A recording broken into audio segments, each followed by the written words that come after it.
The first thing people noticed was that Lillian Sanchez was planting sunflowers in dying wheat country. Not one row, not a garden. Entire yellow borders wrapped around her fields while the rest of Harper Ridge County fought drought with bigger pumps.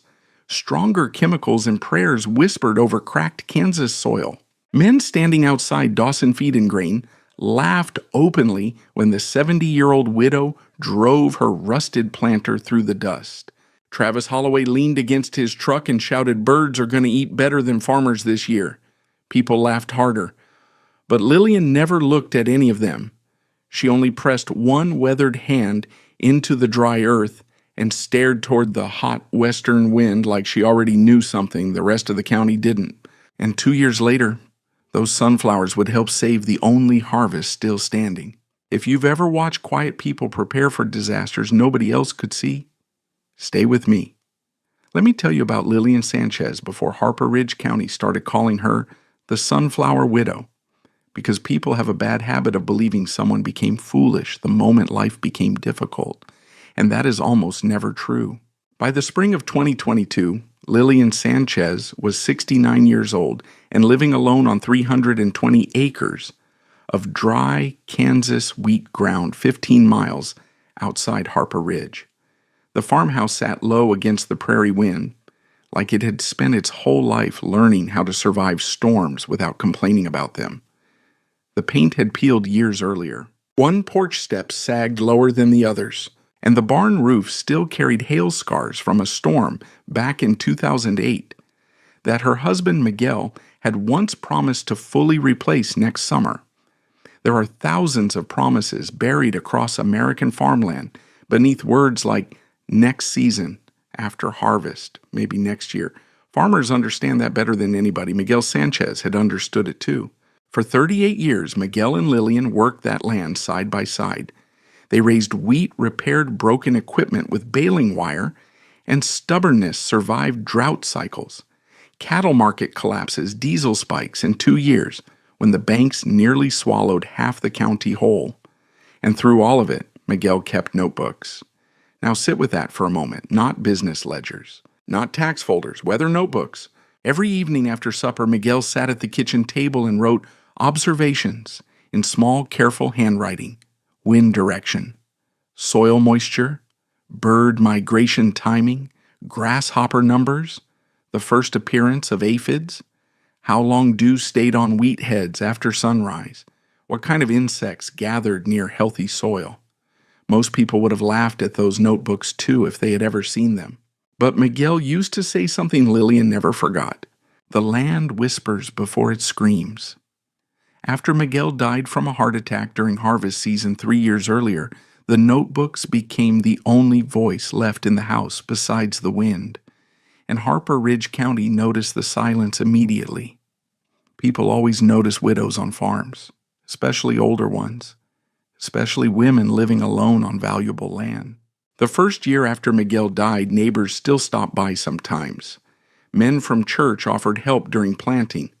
Somebody fixed a fence gate without being asked. A few families brought casseroles that Lillian quietly returned with pie dishes cleaned and wrapped in towels. But sympathy has an expiration date in hard farming country.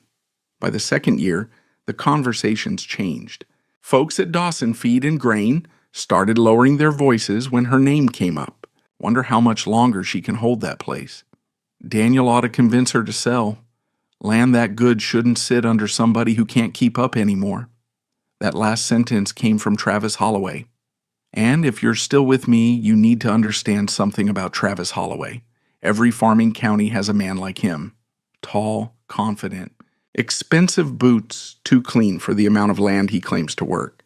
A voice loud enough to fill coffee shops before sunrise. Travis owned more acreage than anyone else in Harper Ridge County. New combines, precision irrigation systems, chemical contracts, crop consultants from Wichita. He expanded every single year, while smaller farmers disappeared around him one mortgage at a time. The county admired him, because America often mistakes expansion for wisdom. Travis believed in numbers, yield per acre, bigger equipment, faster harvests, cleaner fields, no weeds, No wasted land, no unnecessary borders. And Lillian Sanchez looked like the exact opposite of progress. Her combine was nearly 20 years old. One irrigation arm leaned slightly crooked. Half her tools had been repaired so many times, they no longer resembled their original shapes. But what bothered Travis most was not that Lillian struggled. It was that she refused to panic. See, panic makes people predictable. Banks understand that. Buyers understand that. Predators understand that. But Lillian Sanchez moved through hardship the way older prairie women often do, quietly, slowly, and without announcing pain to the world. Every morning before sunrise, she walked the edges of her wheat fields, carrying one of Miguel's old notebooks beneath her arm. Sometimes she crouched in the dirt for 10 straight minutes studying the soil, the way other people study family photographs. And people noticed. Of course they noticed. Small towns notice everything. One morning, 2 men sitting outside Dawson Feed and Grain watched Lillian kneel beside a dry patch near County Road 16. She praying over dirt now, one of them joked. Travis Holloway laughed into his coffee. No, he said. She's trying to remember how farming worked before electricity. The men around him chuckled, and that might sound cruel to people who've never lived in struggling farm country. But hardship makes communities nervous. Nervous people look for reassurance. And one of the easiest ways to reassure yourself is by deciding somebody else is failing worse than you are. Now let me pause here, because the truth was, this Lillian Sanchez already knew something was wrong with the land long before the county did. Not just drought. Kansas had always known drought, not just heat. The plains were built on heat. No, something else had changed. The soil around Harper Ridge had started looking tired, not dry, tired. Fields stripped bare after every harvest. Topsoil exposed to wind. Fewer birds, fewer insects. Harder ground near field edges. Wheat surviving only through increasing fertilizer and chemical dependence. Miguel had noticed it during his final years, and after his death.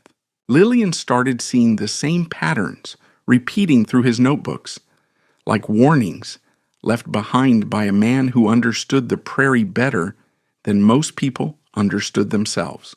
One night she sat alone beneath the yellow kitchen light while April wind rattled the windows. She opened Miguel's notebook from 1998, then 2007, then 2013. The same observations appeared again and again after dry cycles. Aphid pressure increased after long heat patterns. Fields with stronger natural borders suffered less wind erosion. Areas near wildflowers carried more beneficial insects. The signs were all there, quiet, scattered, easy to ignore if profit was your only language. Outside, the Kansas wind dragged dust across the yard like smoke moving over old battlefields. Lillian closed the notebook slowly. Then she looked toward the dark fields beyond the porch light.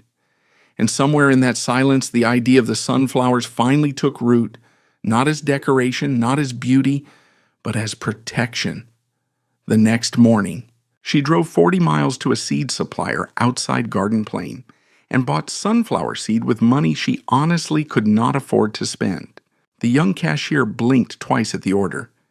"You planting for dove season?" he asked. Lillian smiled faintly. "No," she said. "I'm planting because the land's trying to tell us something." The boy laughed politely because he thought she was joking, but she wasn't. And before another year passed, Harper Ridge County would begin learning exactly what she meant. The first sunflower rows went into the ground on a Wednesday morning so dry the prairie grass crackled beneath Lillian Sanchez's boots like old paper. Now sit with that for a moment. Most farmers in Harper Ridge County were already nervous that spring. Winter moisture had been weak. Reservoir levels sat lower than usual, and every weather forecast coming out of Wichita carried the same ugly words. Above average heat, below average rainfall. Men responded the way modern farming culture often teaches them to respond. More irrigation, more chemicals, more inputs, more force. But Lillian Sanchez drove into her wheat fields carrying sacks of sunflower seed instead. and Harper Ridge County could not stop talking about it. By noon, half the town already knew. That is the thing about small agricultural communities. News travels faster than rain clouds, especially foolish news, especially widow news, especially the kind of news that allows people to feel smarter than somebody else before lunchtime. At Dawson Feed and Grain, Travis Holloway stood beside the coffee counter shaking his head while 3 other farmers laughed around him. "She's wasting productive acreage," Travis said. "Hell, at this rate, she'll be planting pumpkins by July." A few men chuckled into their coffee cups. One younger farmer asked, "What's she even trying to do?" Travis smirked. "She's trying to farm like it's 1935. Now let me pause here. Because the truth was, Lillian did not begin with some grand speech about saving ecosystems or changing agriculture. People who truly understand land rarely speak in dramatic slogans. They observe, they adapt, and then they work quietly while louder people keep talking. The first strip she planted followed the western edges of her wheat fields where hot summer wind usually hit hardest. She planted others near drainage lines and low areas where topsoil tended to loosen after storms. Not random, never random. Every placement came directly from Miguel's notebooks: wind maps, insect notes, soil behavior after dry winters. Lillian worked slowly because she could no longer move the way she once had. Her hands stiffened during cold mornings. Her left knee ached after long hours climbing tractor steps. And sometimes she had to stop halfway through a field just to rest both hands against the steering wheel while pain passed quietly through her joints. But she never complained aloud. That generation rarely did. The planter she used was older than some of the men mocking her. Rust stained the faded green paint. One wheel rattled constantly over rough ground. Twice during the first week, she had to crawl beneath the machine herself and tighten loose chains using tools Miguel once carried in a dented red toolbox. One evening after sunset, neighbor headlights slowed along County Road 16 while Lillian worked alone beneath the glow of tractor lamps. The driver rolled down his window. "You really doing flowers?" he asked. You know birds will tear through those things." Lillian wiped sweat from her forehead. "Birds gotta eat, too." The man laughed because he assumed she was joking. But again, she wasn't. If you're still with me, you need to understand what most people missed entirely during those first months. Lillian was not planting flowers. She was building borders, living borders. Now that phrase sounds ordinary today because regenerative agriculture has become fashionable in some circles. Universities hold conferences about biodiversity now. Consultants charge thousands of dollars explaining concepts older farmers quietly understood generations ago.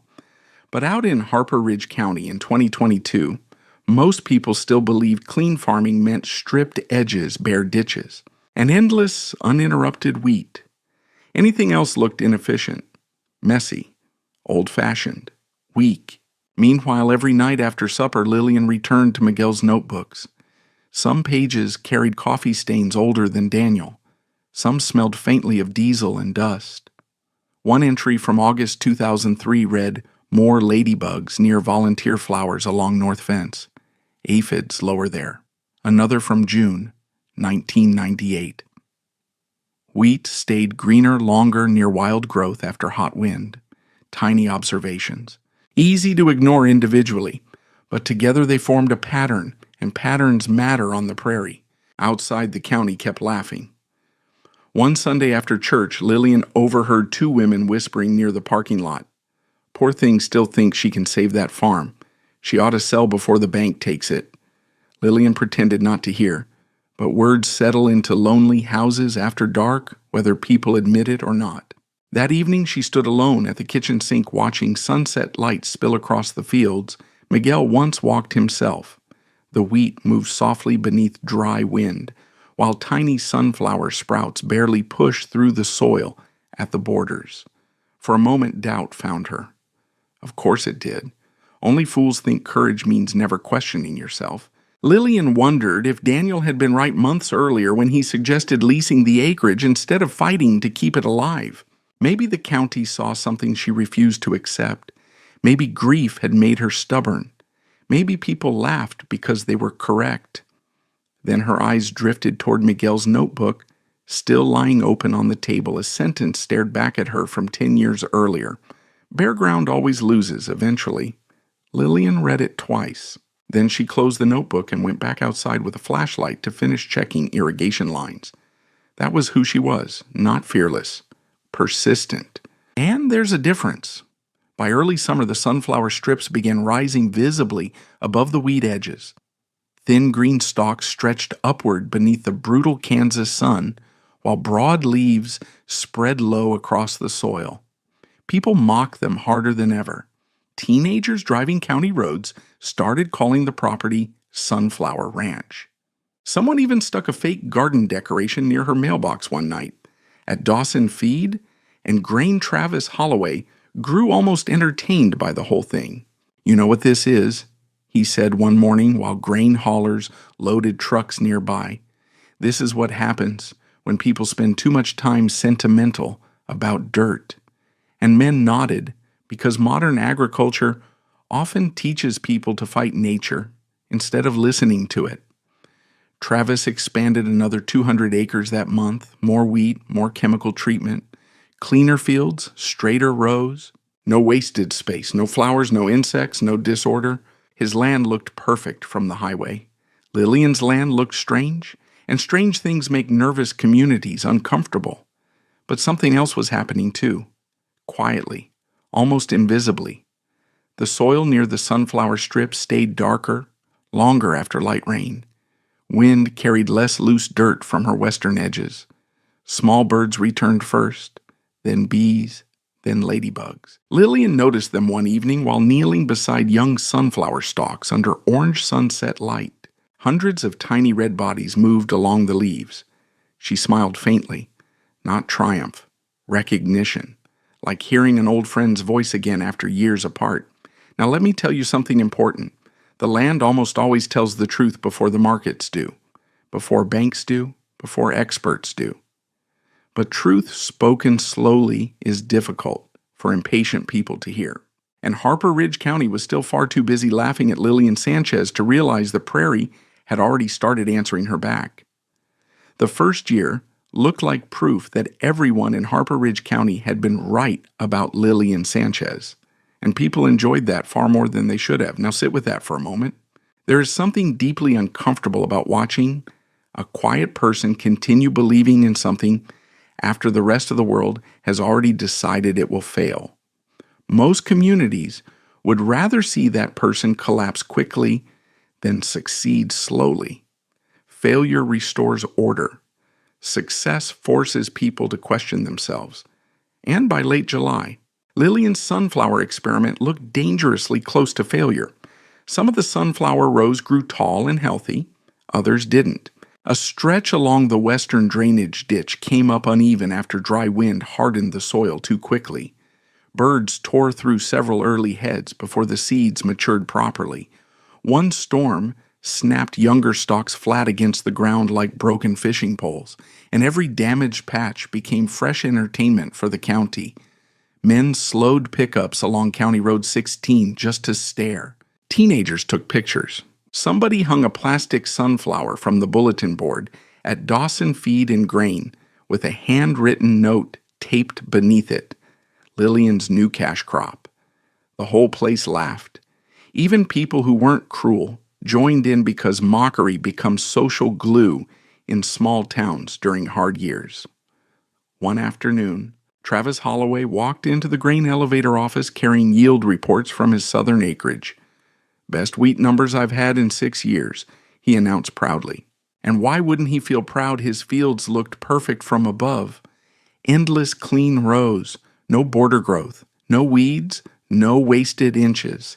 Every acre designed for production.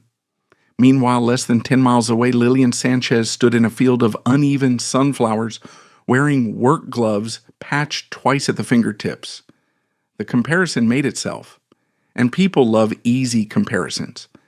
Now let me pause here, because this is where most stories lie to you. Most modern stories would suddenly reveal that Lillian's farm immediately flourished, while everybody else failed overnight. But real land does not work that way. Real healing is slower than applause. The first year brought almost no visible reward. Her wheat yield finished below county average, not catastrophic, but not strong either. After expenses, repairs, diesel irrigation cost, and loan payments, there was barely enough money left to breathe comfortably through winter.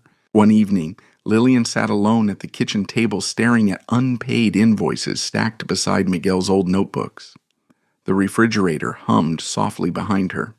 Outside, August wind rattled dry leaves across the porch. And for the first time since planting the sunflower borders, she allowed herself to whisper the question aloud. What if they're right? The room gave no answer, only silence. That's the part younger people rarely understand about older farmers. Pride disappears long before fear does. Lillian was not stubborn because she believed herself incapable of failure. She was stubborn because walking away from the land felt worse than failing on it. A few days later, Daniel Sanchez drove down from Wichita for the weekend. Now, if you're still with me, you need to understand Daniel carried a different kind of exhaustion than his mother. Daniel had escaped farming on purpose.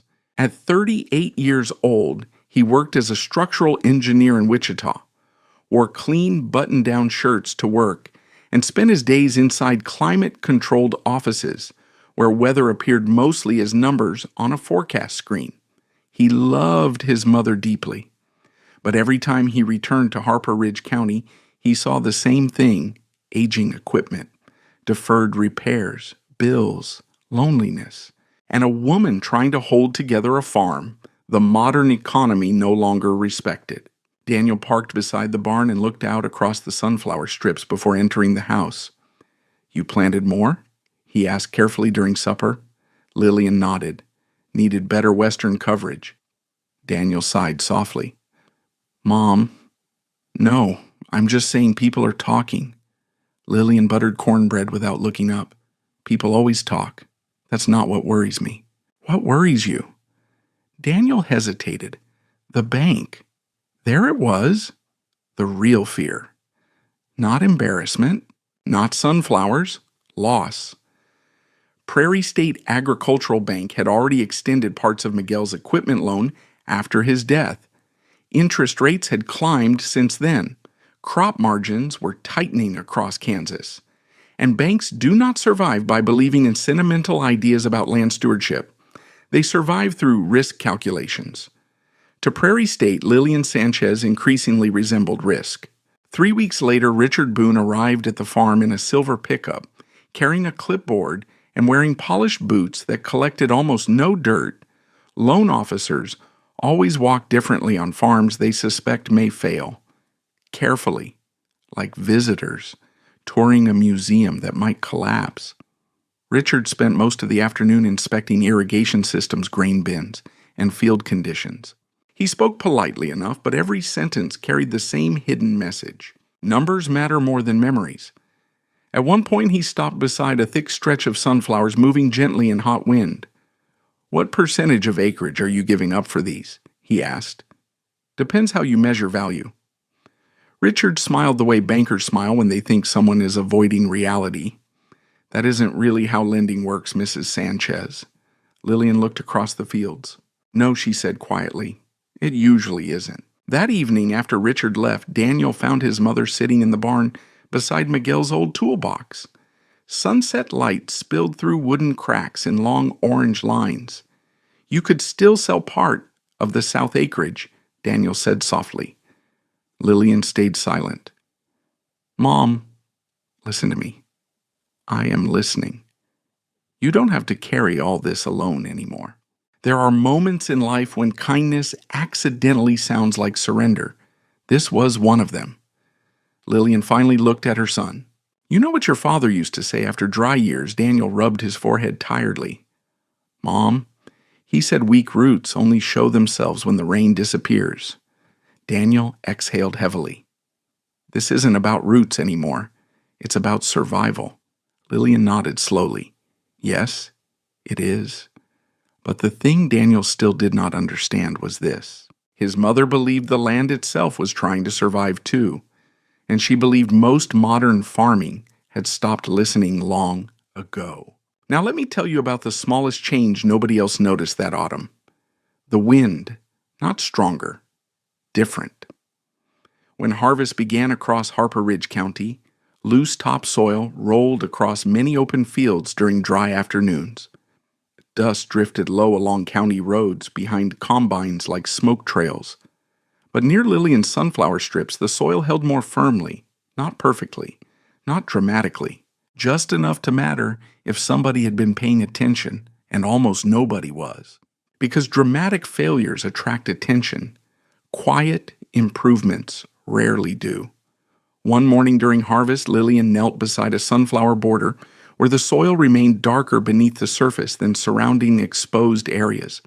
She scooped a handful gently into her palm. The dirt smelled richer, cooler, alive, a small thing, easy to dismiss, but land rarely heals loudly. Later that week, she noticed more bees lingering near late blooms, then birds, then fewer aphids on nearby wheat edges than earlier in summer. Tiny signals, tiny corrections, tiny whispers. That night she opened Miguel's notebook and wrote her own line beneath his old entries for the very first time. First year never tells the truth. Then she closed the book and stared out the kitchen window toward the dark prairie beyond the yard light, far away.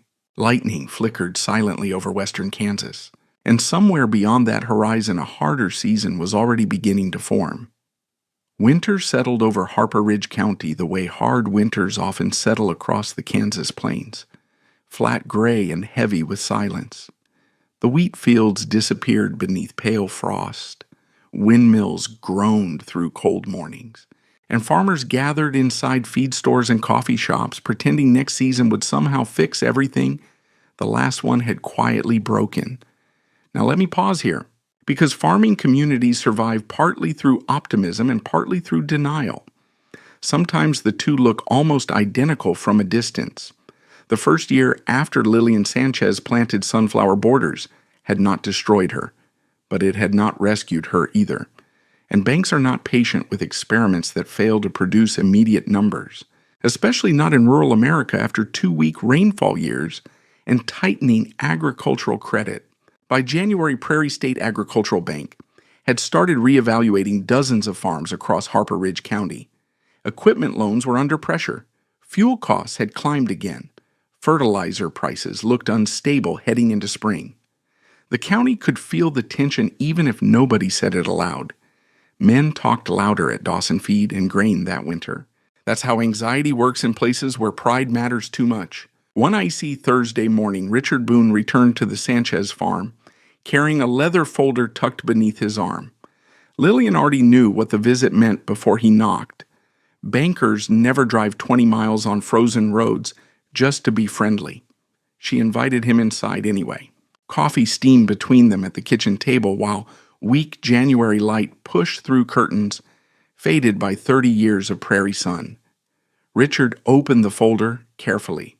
"Mrs. Sanchez," he began, "we need to discuss long-term sustainability." That phrase, long-term sustainability. Modern business language has a way of sounding polite while quietly sharpening a knife. Lillian folded her hands calmly. "Go ahead." Richard adjusted his glasses. "The farm's operating margins are narrowing. Your equipment debt remains exposed. Yield performance last season was below county average." He hesitated briefly before continuing. "And some of the acreage decisions you've made have raised concerns." There it was, the sunflowers, not disease, not drought, flowers. Lillian looked out the window toward frost-covered fields. How much concern can flowers cause? "A bank?" she asked quietly. Richard gave the exhausted smile of a man who repeated the same corporate language all day for a living. "It's not about flowers. It's about productivity." "No," Lillian said softly. "It's about patience." Now sit with that for a moment.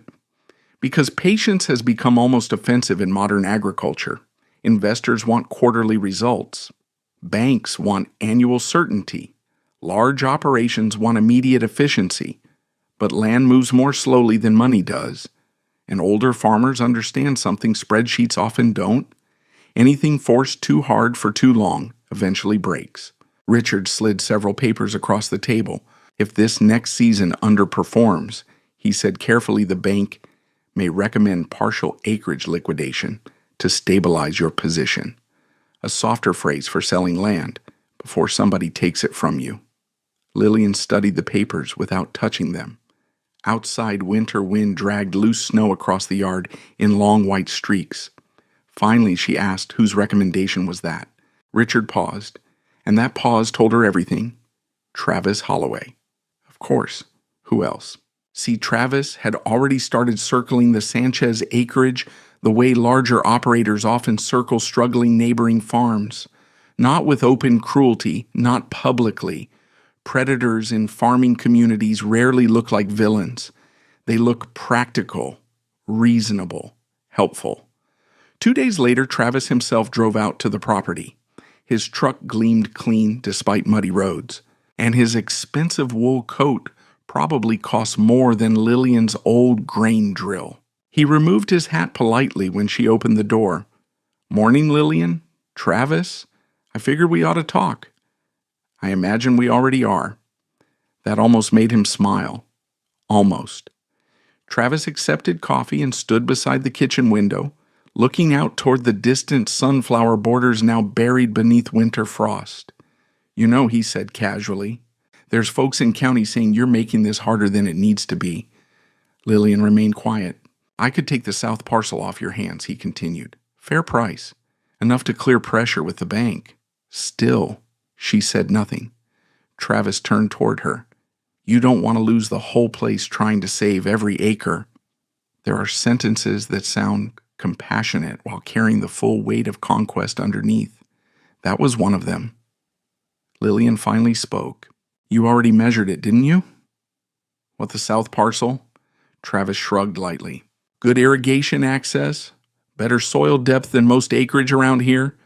"Exactly.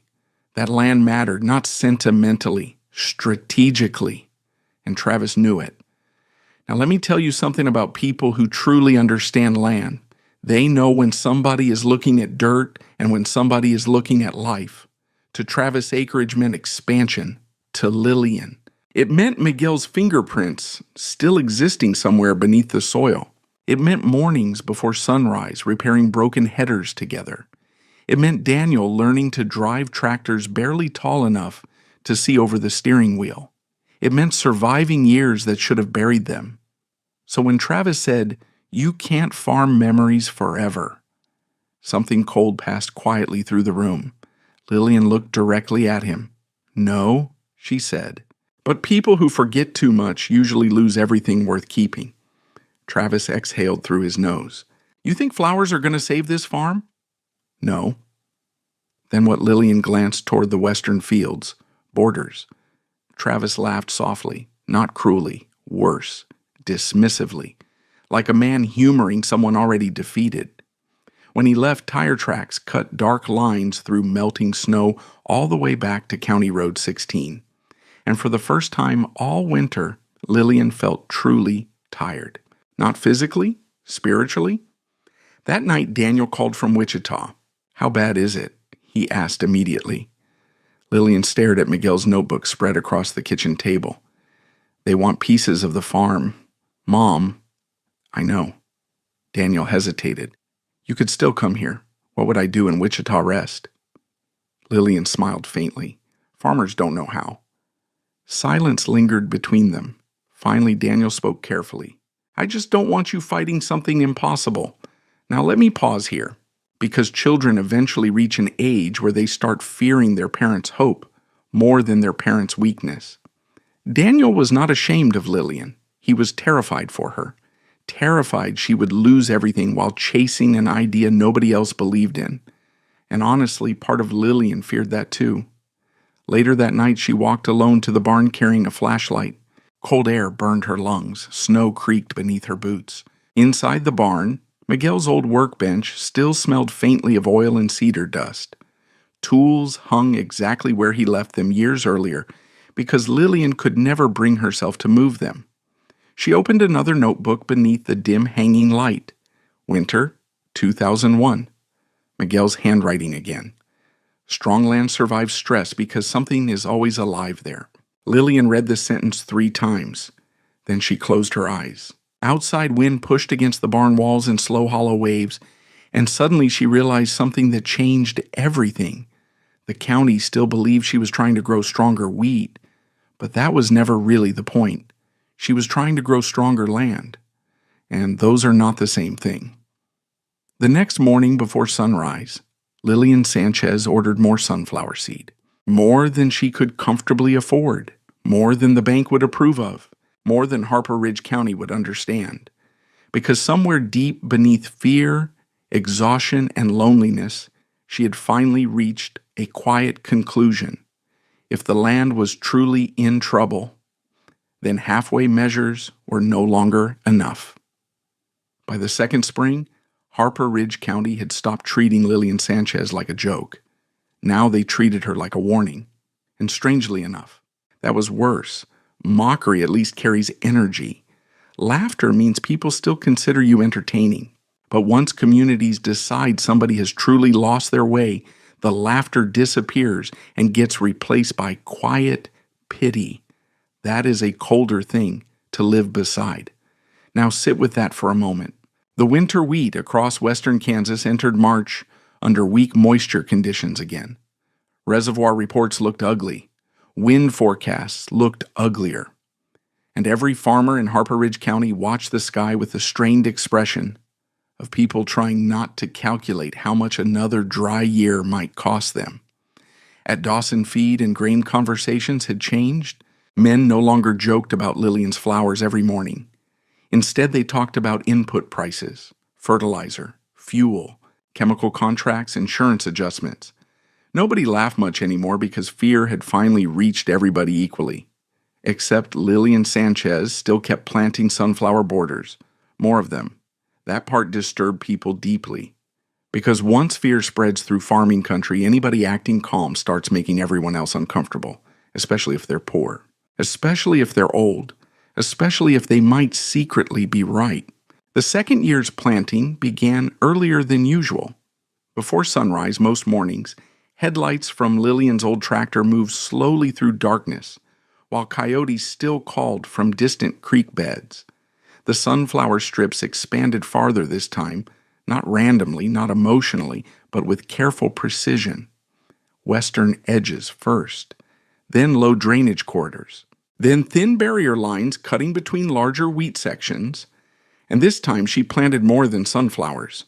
Clover, native grasses, patches of flowering plants most modern operations would have sprayed dead immediately. To passing drivers, parts of the Sanchez farm no longer even looked efficient.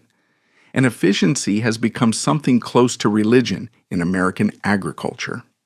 One afternoon, Travis Holloway parked along the road watching her work from inside his truck. Now let me tell you something important about Travis. He was not stupid. Arrogant sometimes. Short-sighted often, but not stupid. Men do not build 10,000-acre operations by being fools. What bothered Travis was not the flowers anymore. It was Lillian's certainty. She kept working like someone following instructions only she could hear. And certainty unsettles people whose confidence depends entirely on numbers staying predictable. Travis stepped out of the truck while wind pushed dust across the road in pale brown sheets. "You're doubling down on this?" he asked. Lillian shut off the tractor. You know, county yield projections are already weak this year. You should be maximizing production." Lillian looked across the fields. "I am." Travis frowned. "No, you're not." That almost made her smile. "Depends what you think production means." There it was again. That quiet way she answered things. Not defensive, not emotional, like somebody speaking from farther down the road than everyone else. Travis removed his sunglasses. "You really think bugs and flowers are going to protect wheat from drought? Oh, then what are you doing?" Lillian rested one hand on the tractor wheel, trying to make sure something survives. Now sit with that sentence for a moment, because most people listening would assume she meant the farm, but she didn't. She meant the land itself, and there's a difference large enough to change entire counties once disaster finally arrives. That night, after finishing field work, Lillian spread Miguel's notebooks across the kitchen table again. The house smelled faintly of coffee and old paper. Outside, spring wind pushed softly against the windows, while weather radio murmured drought updates from counties farther west. Miguel's observations repeated themselves year after year: fewer birds after heavy pesticide seasons, more aphids during hot nighttime temperatures, weaker soil structure after fields stayed bare through winter, better wheat resilience near unmanaged borders. Patterns, always patterns.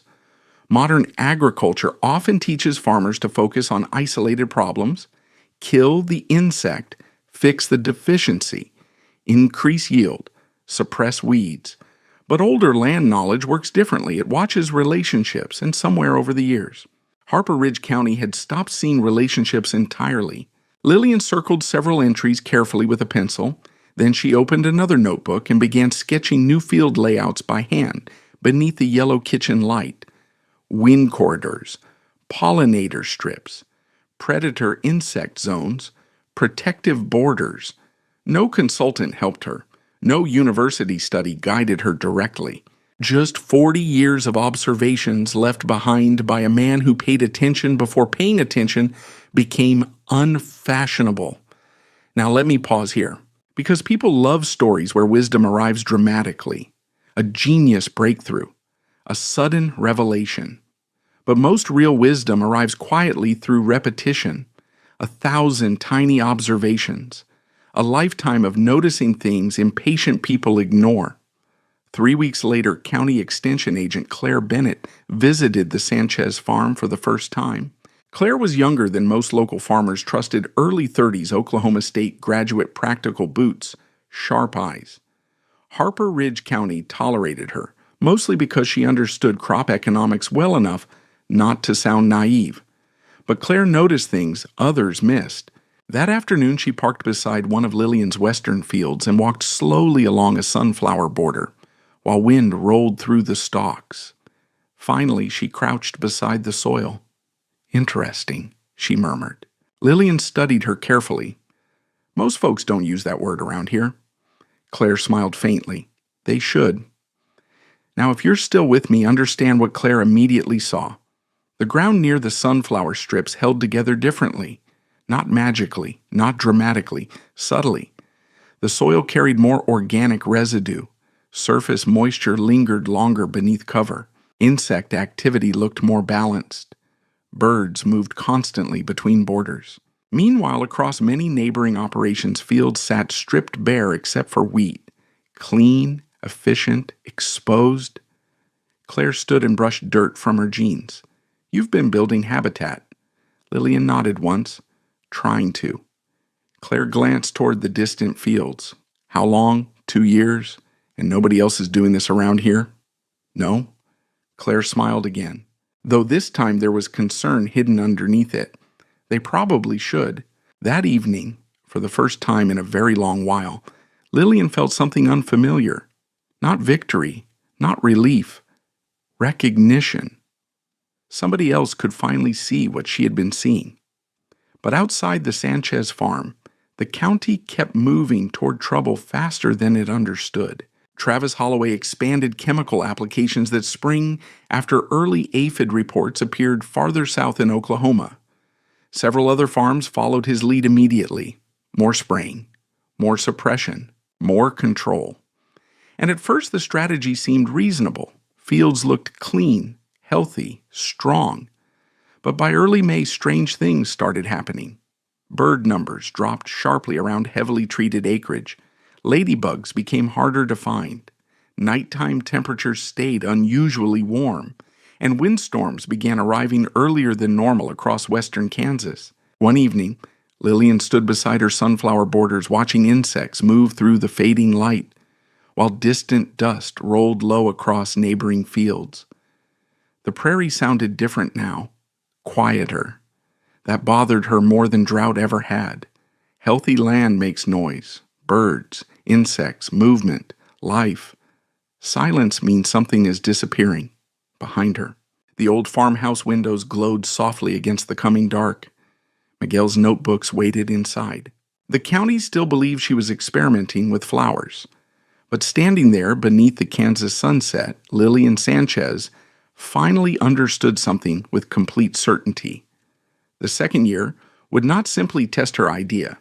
It would test the entire county's understanding of what farming had become. And Harper Ridge was nowhere near ready for the answer. The trouble arrived in June, not all at once. That's the dangerous thing about agricultural disasters. They rarely announce themselves dramatically in the beginning. They arrive quietly enough for people to keep denying them. First came the heat, then the wind, then the insects. And by the time Harper Ridge County realized those three things had joined together, the damage was already moving faster than anyone could control. Now sit with that for a moment.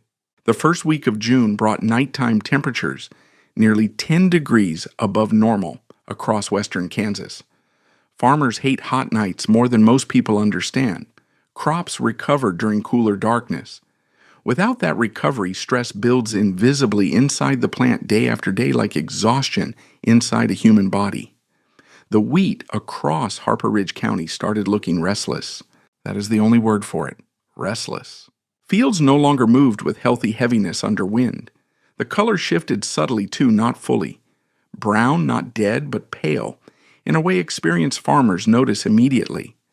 At Dawson Feed and grain, conversations turned sharper. Fuel deliveries increased.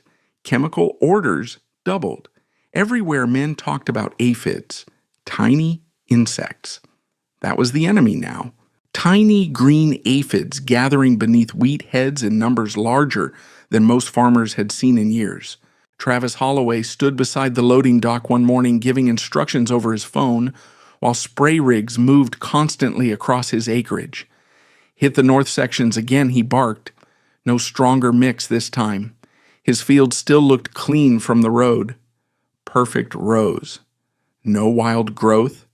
No border plants. No interruptions. But if you walked into the wheat itself, you could feel something changing. The fields had gone quiet. Now let me pause here. Because healthy farmland is never silent. There should be birds, insects, movement, noise, layered upon noise, life stacked inside life. But across many of the county's biggest wheat operations, the silence had started spreading. Spraying intensified. Beneficial insects disappeared alongside harmful ones. Bird populations dropped farther. And aphids kept multiplying anyway because ecosystems do not obey human schedules once balance collapses. Meanwhile, out at the Sanchez farm, Lillian noticed the change almost immediately. One early morning before sunrise, she walked the western borders carrying Miguel's old notebook tucked beneath her arm. Wind moved softly through the sunflower strips, while darkness still held the lower parts of the fields. Then she heard it. Birdsong. Still there. Not loud, but there. Meadowlarks. Blackbirds. Small movement inside the borders. She crouched beside a sunflower stalk and studied the underside of a leaf with her flashlight. Ladybugs. Dozens of them. Nearby lacewings drifted through the plants like pale, green ghosts. And farther inside the wheat, aphids existed, but not in the overwhelming clusters she had started hearing about from neighboring farms. Lillian stayed kneeling in the dirt for several long moments, not celebrating, calculating. The land was responding. Outside, Harper Ridge County agricultural reports from Oklahoma and eastern Colorado started warning about escalating pest pressure tied to prolonged heat stress. But most local farmers remained focused on treating symptoms rather than understanding why the outbreaks were happening so aggressively. More chemicals, more suppression, more emergency spending. One afternoon, Claire Bennett drove out to visit Lillian again. This time she arrived looking worried. "Have you seen the latest county reports?" Claire asked. Lillian nodded. Claire walked along one of the sunflower borders, slowly studying the movement of insects carefully. "I checked 6 major farms this morning," she said. "Most of them are getting hammered." Lillian remained quiet. Claire stopped beside her. "But yours isn't." That mattered. Not because Lillian's fields were untouched. They weren't. The wheat still showed heat stress. Some heads had already weakened under the dry wind. Aphids still existed. But the collapse spreading across other farms had not taken hold here. Not fully, not yet. And Claire could already see why. The sunflower borders were alive. That's the key word, alive. Birds, hunted insects constantly through the strips. Beneficial predators moved naturally between border zones and wheat sections. Wind slowed slightly near the taller sunflower rows. Soil beneath the borders retained more moisture and organic residue than surrounding exposed areas across the county. The farm had diversity, and diversity creates resilience. Now sit with that for a moment. Modern industrial farming often worships uniformity because uniformity is efficient, but uniformity also creates vulnerability. When every acre becomes identical, every weakness spreads identically too. Lillian Sanchez had accidentally become one of the only people in Harper Ridge County still farming with biological buffers built into the land itself, and disaster was finally exposing the difference. 3 days later, Travis Holloway visited the Sanchez property again. Only this time he did not come smiling. Dust coated his truck doors. Dark circles sagged beneath his eyes. And when he stepped out beside the field, he looked not angry, but unsettled. That is an important distinction. Travis stared across the sunflower borders while hot Kansas wind pushed through the yellow blooms in slow rolling waves. How bad? Lillian asked quietly.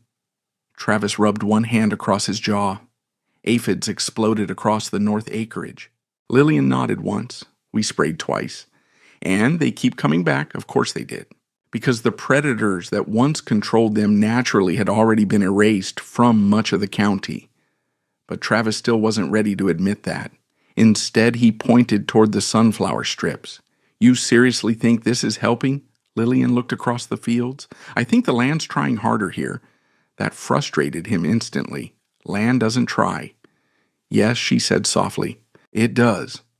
Now let me tell you something about men like Travis Holloway. They spend their lives believing control equals strength. And for many years that belief works, until one season arrives that refuses to cooperate. Then suddenly control starts looking fragile. Behind them, a flock of blackbirds dropped into the sunflower borders, feeding aggressively among the stalks. Travis watched silently. Then his eyes moved toward the wheat sections nearest the borders. Greener, healthier, not perfect, but stronger than they should have been under conditions hammering the rest of the county. You got lucky, he muttered finally. Lillian almost answered. Almost. But older farmers understand something. Younger people often don't. You cannot argue someone into seeing what fear is already trying to hide from them. So she simply said maybe. That evening, county-wide panic began spreading openly for the first time. Farmers crowded Dawson Feed and Grain, discussing emergency treatments and yield losses. Several operations reported severe grain damage already forming. Insurance adjusters started appearing more frequently along county roads. And for the first time in 2 years, nobody joked about sunflowers anymore. Nobody laughed when Lillian Sanchez's truck pulled into town. People watched instead, quietly, suspiciously, as if the answer to something terrifying might somehow be riding in the back of her old pickup beneath sacks of seed and dusty tools. Later that night, Lillian stood alone outside the farmhouse watching sunset bleed red across Harper Ridge County. Far away, she could see pale dust lifting from exposed fields under the hot western wind. But around her own borders, the prairie still moved with life. Birds, insects, sound. The land was not untouched by stress. It was resisting it. And there's a difference powerful enough to change entire harvests. Inside the house, Miguel's notebooks remained open on the kitchen table. One line from years earlier rested beneath the glow of the lamp. When systems lose balance, the weak spots show all at once. Lillian read the sentence again slowly. Then she looked back toward the darkening sunflower borders moving gently against the Kansas horizon. And somewhere deep inside herself, she realized the county had finally reached the beginning of the lesson. It once laughed at her, for trying to teach. By mid-July, Harper Ridge County no longer looked like wheat country. It looked like something exhausted. Now sit with that for a moment. From the highway, entire sections of western Kansas had started turning the wrong color. Not the warm gold of healthy wheat nearing harvest. This was thinner, ash-colored in places, brittle, uneven. Fields that had looked perfect in May now carried patches of weak grain heads bent under stress and insect damage. And the heat just kept coming. Every afternoon wind rolled across the plains like air blowing from an open furnace. Dust lifted from exposed ground and drifted low across roadsides. Irrigation systems ran nearly non-stop across the largest operations. But even that began feeling less like farming and more like delaying collapse. At Dawson Feed and grain conversations lost all pretense of confidence. Men spoke quietly now. Yield estimates, insurance deadlines, chemical costs, emergency loans. Nobody laughed much anymore because fear had finally become personal, especially for Travis Holloway. Now let me tell you about the dangerous thing that happens when somebody spends years believing size protects them. The larger the operation becomes, the harder it is to slow down once the system starts failing.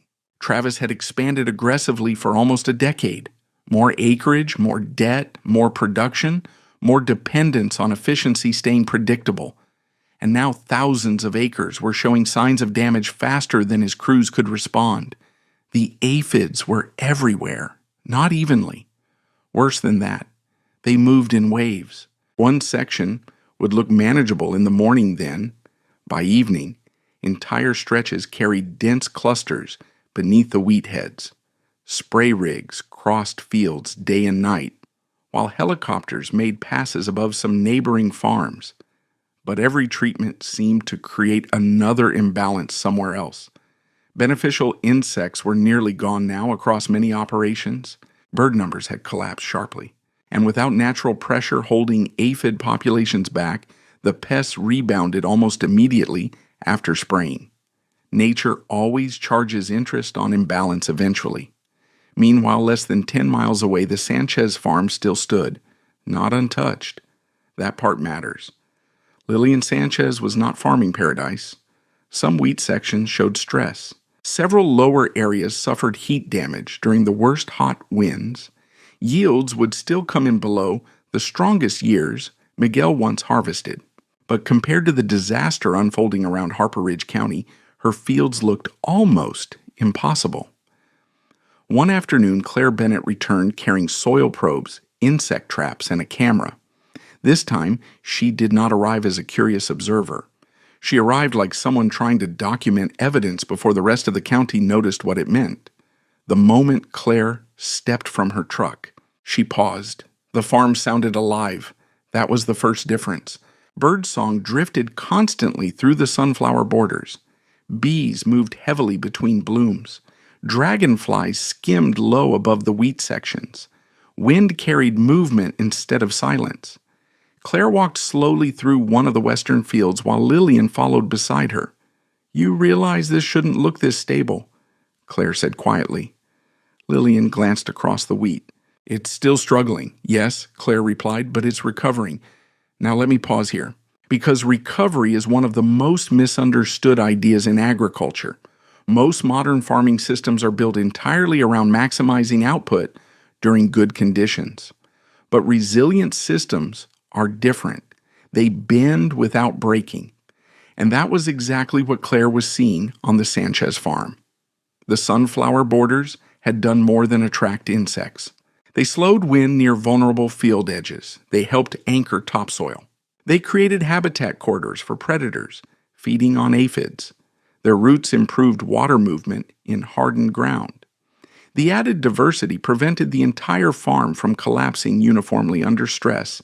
Not magic, biology, old biology. The kind industrial farming had spent decades trying to simplify away. Claire crouched beside a sunflower stalk covered in ladybugs. "My God," she whispered.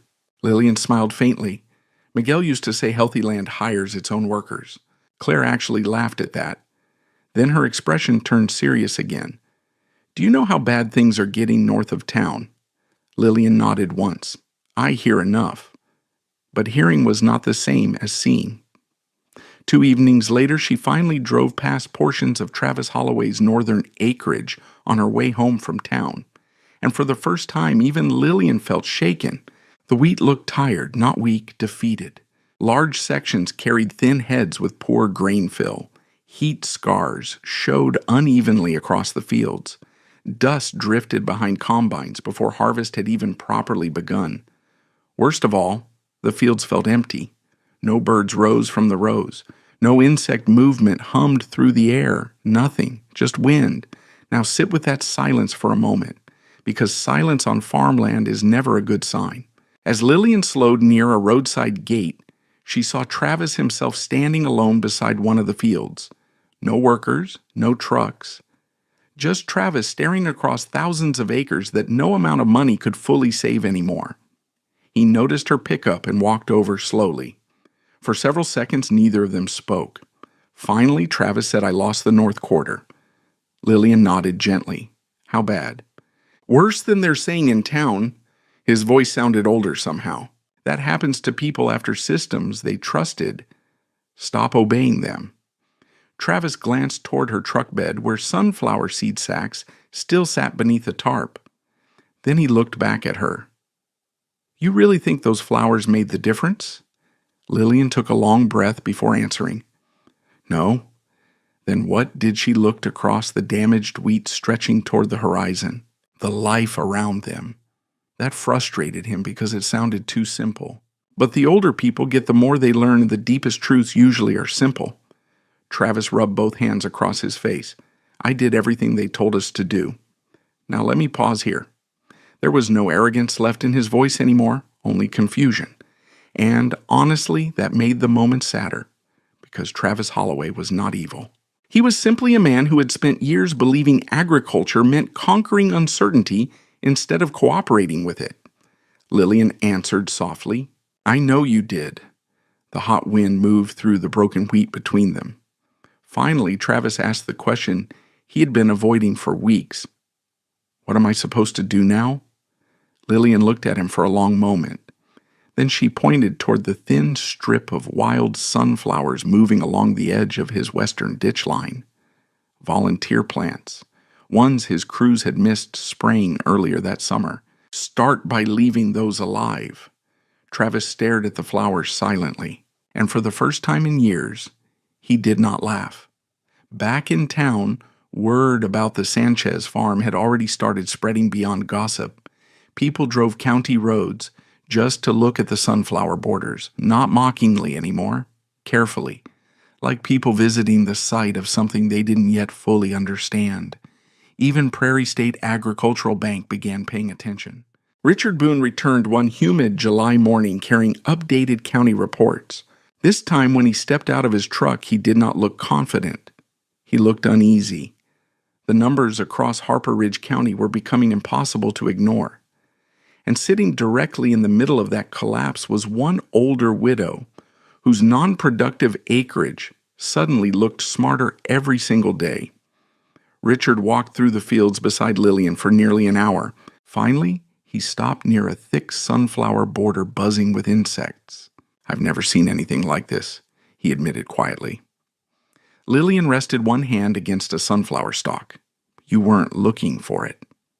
Richard glanced toward her, and deep down both of them understood the same thing.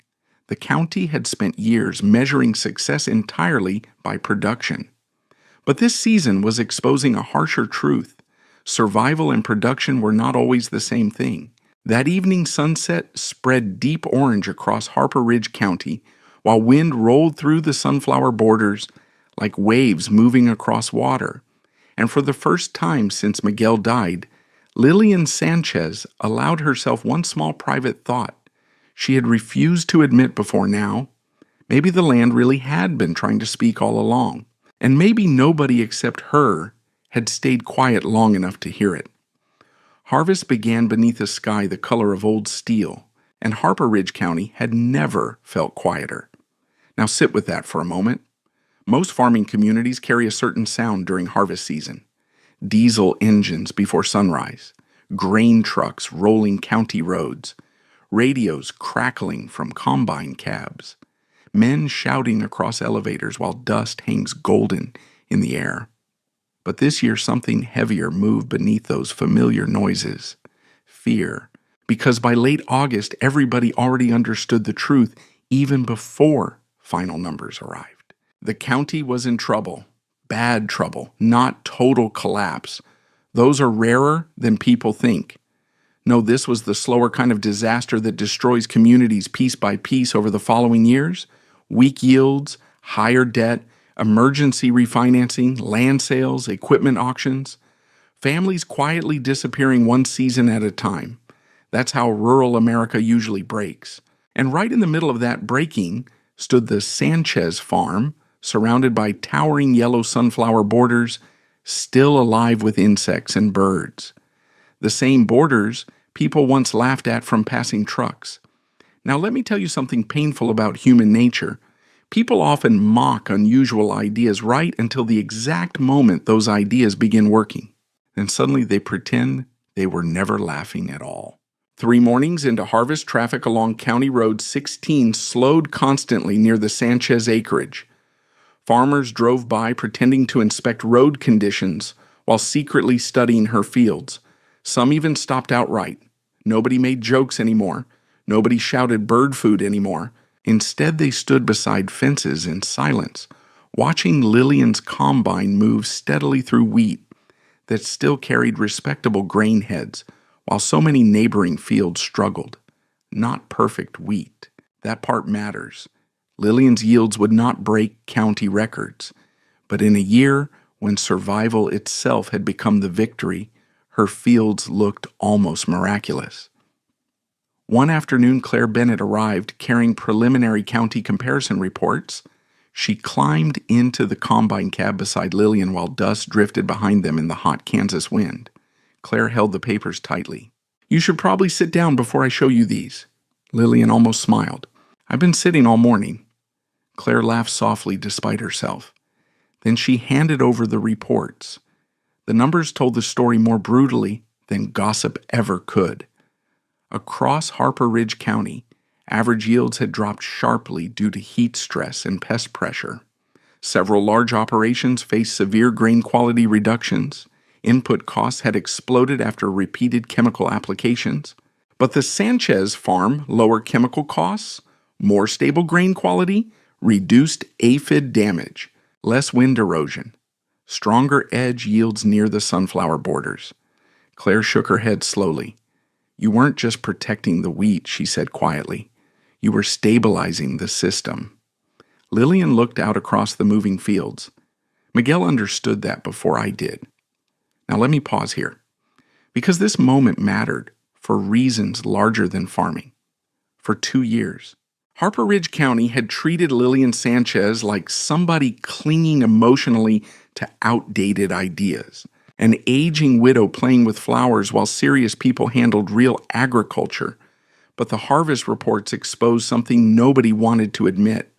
The serious people had built systems too fragile to survive stress, and the old woman they mocked had quietly built resilience instead.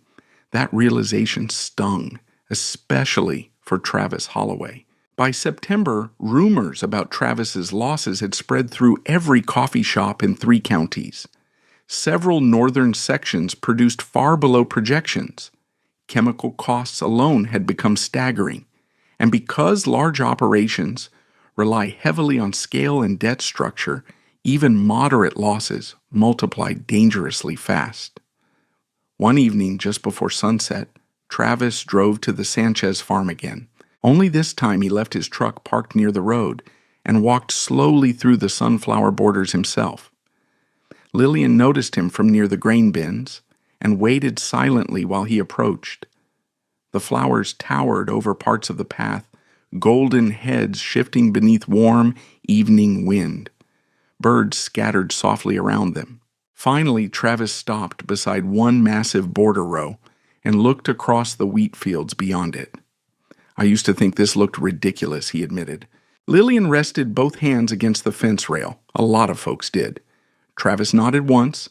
Then he said something Harper Ridge County never would have imagined hearing from him 2 years earlier. I was wrong. Now sit with that for a moment. Not because powerful men never apologize, but because men who build identities around certainty rarely survive being publicly mistaken with grace. And Travis Holloway had finally reached the point where reality mattered more than pride. The two stood together silently while evening light spread across the fields. Finally, Travis spoke again. You know what scares me most? Lillian waited. I did everything the industry told us to do. He swallowed hard, and I still nearly lost control of the whole thing. There it was, the real wound beneath all of it. Not money, not reputation, helplessness. Modern agriculture sells the illusion that enough technology can eliminate uncertainty completely, but drought, insects, soil exhaustion, and weather eventually humble every generation. Lillian answered quietly. The land always gets a vote. Travis looked down at the flowers moving beside him. I don't even know where to start fixing it. Lillian reached into the pocket of her work jacket and pulled out several sunflower seeds she had been carrying absent-mindedly all afternoon. She placed them in his palm. Start smaller than your pride wants to. The sentence hit him harder than she intended. You could see it in his face. Now let me tell you about the county meeting. Because every farming town eventually gathers after hard years searching for explanations. The Harper Ridge Agricultural Meeting took place inside the old community building beside the grain cooperative. Metal folding chairs filled quickly that evening. Farmers arrived carrying exhaustion in their shoulders and dust still trapped inside boot seams.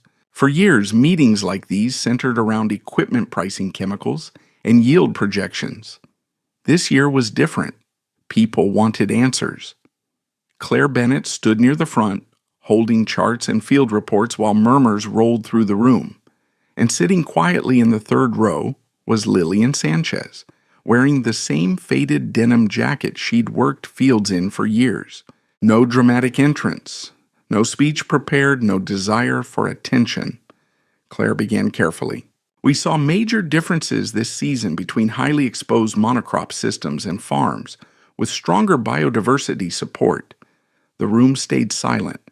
Then she projected aerial field comparisons onto the wall. Several damaged operations, then the Sanchez farm. Sunflower borders clearly visible surrounding healthier wheat sections. Whispers spread instantly through the crowd. One older farmer stood up first. You saying flowers saved her wheat? Claire shook her head. No, she pointed toward the images. I'm saying biodiversity predators support wind buffering, and healthier edge systems created resilience under stress. Most of the room still looked skeptical. Agriculture changes slowly because pride changes slowly? Then Richard Boone stood unexpectedly from the back row. Now that mattered. Because bankers do not publicly admit mistakes unless reality leaves them no choice. Richard cleared his throat awkwardly. Prairie State Agricultural Bank has reevaluated the Sanchez operation. The room turned completely silent. He continued carefully. What we classified as non-productive acreage appears to have significantly improved whole farm resilience. There it was. Not an apology exactly, but as close as institutions usually come. Lillian lowered her eyes quietly while whispers moved across the room around her. And somewhere in the back, one man muttered softly, Guess she knew something we didn't. No laughter followed, only silence. Respectful silence, the rarest kind. Later that night, after the meeting ended, Lillian drove home beneath a sky crowded with Kansas stars. The sunflower borders glowed silver beneath moonlight as she turned into the long gravel driveway. For a long moment, she remained sitting inside the truck without moving. The county had finally stopped laughing. But strangely enough, that did not feel like victory. Not entirely, because she understood something they still didn't. This season had not been a miracle. It had been a warning. And unless people learned from it, the land would eventually speak even louder next time. The first sunflower appeared on somebody else's land the following spring, then another, then 10 more. And before Harper Ridge County fully realized what was happening, thin yellow borders had started quietly spreading across western Kansas, like memory returning to a place that had almost forgotten itself. Now sit with that for a moment, because real change in rural America rarely begins through politics or speeches. It begins when one stubborn farmer watches another survive something he barely escaped himself. Winter, after the difficult harvest, passed more gently than anyone expected. Moisture levels improved slightly. Snowfall arrived at the right times for once, but nobody in Harper Ridge County looked at the land quite the same way anymore, especially not Travis Holloway. The man who once laughed loudest now spent most mornings walking field edges alone. That part mattered. For years, Travis had viewed borders as wasted acreage, unproductive ground, space that could have carried another line of wheat. Now he studied ditches, wild growth, insect movement, bird activity. Not because he had suddenly become sentimental, because the harvest had humbled him badly enough to finally pay attention. One cold February morning, Travis arrived at the Sanchez farm carrying a paper seed catalog folded beneath one arm. Lillian found him standing beside the barn staring at the sunflower borders, now brown and skeletal beneath winter wind. "They still look alive somehow," he said quietly. Lillian stepped beside him. "They are." Travis nodded slowly. Then he held up the catalog. "I need help." Now let me pause here. That sentence cost him more pride than most people in Harper Ridge County would ever understand. Men like Travis build identities around competence, around certainty, around being the person other farmers ask for advice. But hardship changes people if it hurts deeply enough. And losing control of thousands of acres had finally forced him into a truth he once mocked. The land did not care about his ego. Lillian took the catalog gently. "What are you thinking, western borders first?" he said. "Maybe near drainage cuts too." She almost smiled. "That's smarter." Travis exhaled through his nose. "Still feels ridiculous. Most good ideas do at first." They stood together beneath the old barn roof, while winter wind rattled loose metal overhead. Then Travis asked the question that mattered most. How'd Miguel figure all this out before everyone else? Lillian looked toward the farmhouse windows, glowing pale gold in the cold morning light. He listened longer. That answer stayed with Travis long after he drove home. Now, if you're still with me, you need to understand something important. Lillian Sanchez never became wealthy from the sunflowers. This was not one of those fantasy stories where a struggling farmer suddenly turns into a millionaire because the world finally notices genius. Real victories are usually quieter than that. Her yield stabilized. Her chemical costs dropped. Prairie State Agricultural Bank removed the immediate pressure hanging over the farm. Richard Boone himself visited again in March, carrying revised paperwork. This time he walked differently across the property, more carefully, more respectfully. Banks may worship numbers, but even numbers eventually bow to results.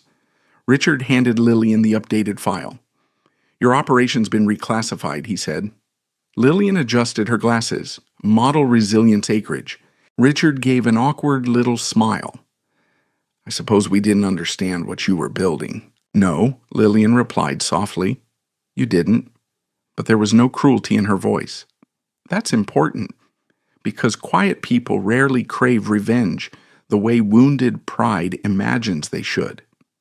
Lillian did not want humiliation returned to the people who laughed at her.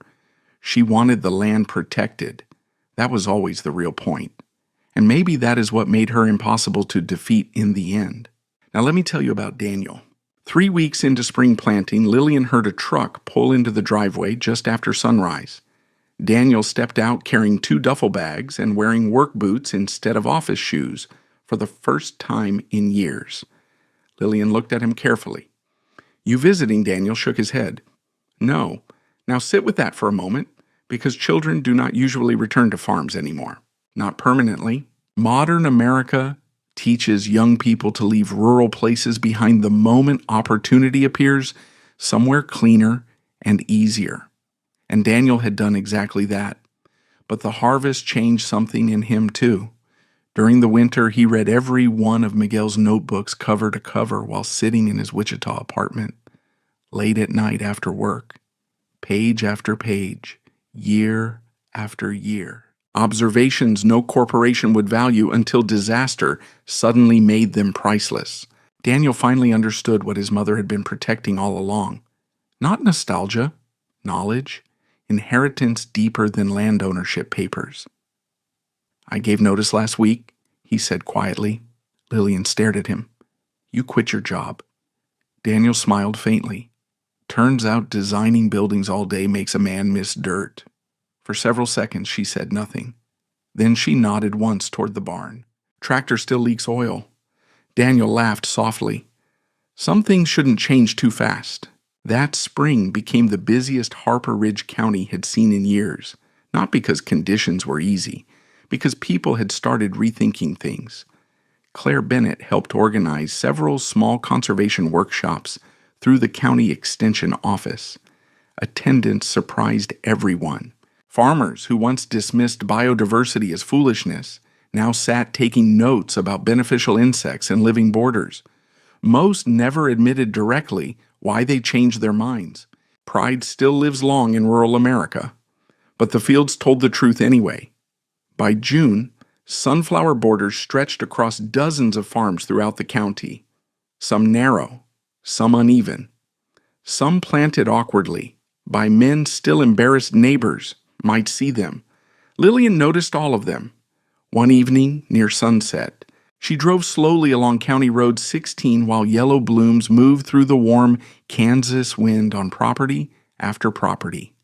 Not everywhere, not perfectly, but enough. Enough to matter. Enough to begin. Later that night, she sat alone at the kitchen table with Miguel's notebooks spread open beneath the lamp one final time. The house felt different now, not less lonely exactly. Miguel was still gone. That ache never fully leaves people who loved honestly. But the silence inside the farmhouse no longer felt abandoned. Outside, the land itself sounded alive again. Birds, wind, insects humming beyond the porch screen. Lillian opened the oldest notebook carefully. Inside the front cover, Miguel had written something decades earlier. She had somehow overlooked all these years. "We do not inherit healthy land from the past. We borrow it from whoever comes after us." Lillian read the sentence twice. Then she closed the notebook gently and looked out toward the dark, sunflower borders beyond the yard. For the first time since Miguel died, she allowed herself to cry. Not from grief, not entirely, from relief. Because the county finally understood what he had been trying to say all along. The next autumn, Harper Ridge County produced one of its strongest recoveries in years. Not because sunflowers magically solved every problem. That's not how real farming works. But because enough people finally remembered that land is not a machine. It's a living system. And living systems survive through balance, not domination. Years later, people across western Kansas would still talk about the old widow who planted flowers while everyone else laughed.